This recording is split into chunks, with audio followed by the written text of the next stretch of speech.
It happened behind palace walls, and now Britain is in meltdown. King Charles just humiliated Prime Minister Keir Starmer in the most silent way possible. What began as a private conversation exploded into a constitutional crisis.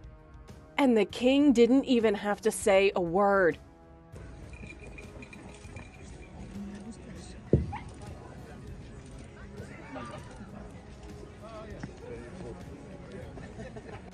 When the story broke, it didn't come from a royal aide or a palace leak. It came from Downing Street, and it detonated like a bomb. No, he's flown to America to badmouth and talk down our country. Reports claim that King Charles had secretly invited Nigel Farage and his Reform UK allies to a private 2-hour meeting. No cameras, no ceremony, no PR spin. Just a quiet conversation and 12 words that would change the monarchy's relationship with Parliament forever. Perhaps it's time for fresh thinking. The current path seems unsustainable.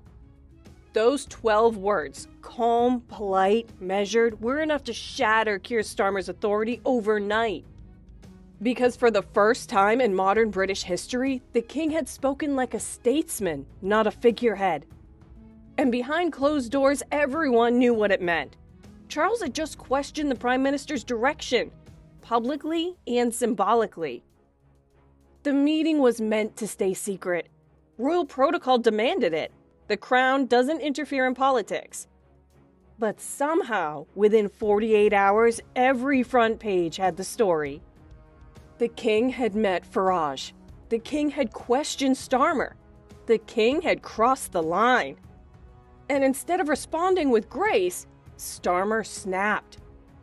Witnesses say he erupted in fury inside the cabinet room, pacing, shouting, slamming papers across the table. His aides tried to calm him. They failed. Then came the words that would destroy him. If Charles wants to play politics, I'll show him how the game is really played.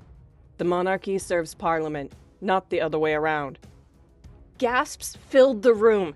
The air went cold. Starmer, the man who had sworn to restore dignity to government, had just declared war on the king himself. Within minutes, those words leaked. And what followed wasn't just a scandal, it was an implosion. Across Britain, the reaction was instant and unforgiving. The public didn't see a bold leader. They saw a man attacking the crown. Hashtags like #defend the king and #Starmer the Republican flooded social media. Even lifelong Labour voters recoiled. A viral clip from a retired schoolteacher summed it up perfectly. We survived Thatcher. We survived Blair. But we can't survive a prime minister who spits on the crown. By nightfall, polls collapsed. Labour's approval rating plummeted from 42 to 28% in less than 24 hours. Starmer's base, loyal for years, was abandoning him. And through it all, King Charles said nothing.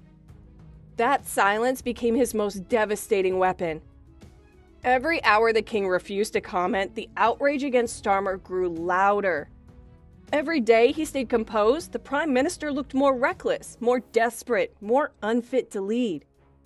Political analysts called it the most effective act of royal defiance in a century.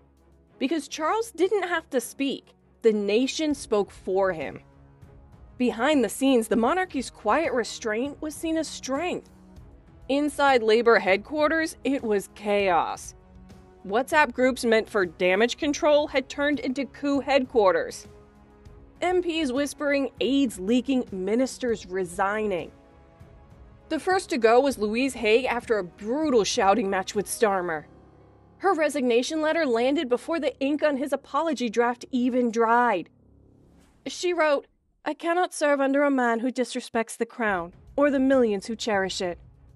Within hours, more ministers followed. I'm not going to disclose private conversations. Further information came to light. The Justice Secretary resigned. As I say, what a marked contrast.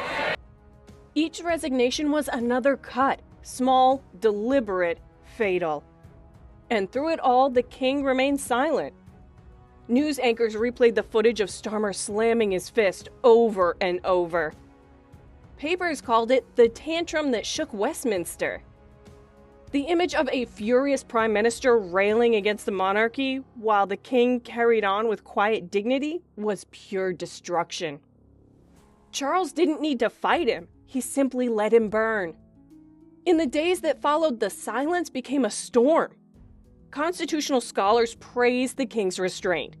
Former diplomats called it a masterclass in subtle power. And foreign leaders from Canada to Australia voiced their support for the monarchy, subtly rebuking Starmer's arrogance. "The monarchy survives by standing above politics," said Professor Sarah Matthews of Oxford. "King Charles destroyed his opponent by doing what no politician can: nothing." By midweek, Starmer's cabinet was fracturing beyond repair. Angela Rayner stopped defending him in interviews. Rachel Reeves went silent, refusing to appear on camera. And backbench MPs were openly discussing replacements. One insider described the atmosphere inside Number 10 as a funeral in slow motion. So far, in a year, we have had an anti-corruption minister sacked for corruption, a homelessness minister sacked for evicting tenants, a housing secretary sacked for dodging housing tax, a transport secretary sacked for fraud, a director of strategy, the speechwriter apparently, lost only yesterday. And now finally we have a US ambassador sacked for his links with a known child sex offender. This is a government of sleaze and scandal, and Labour MPs know it.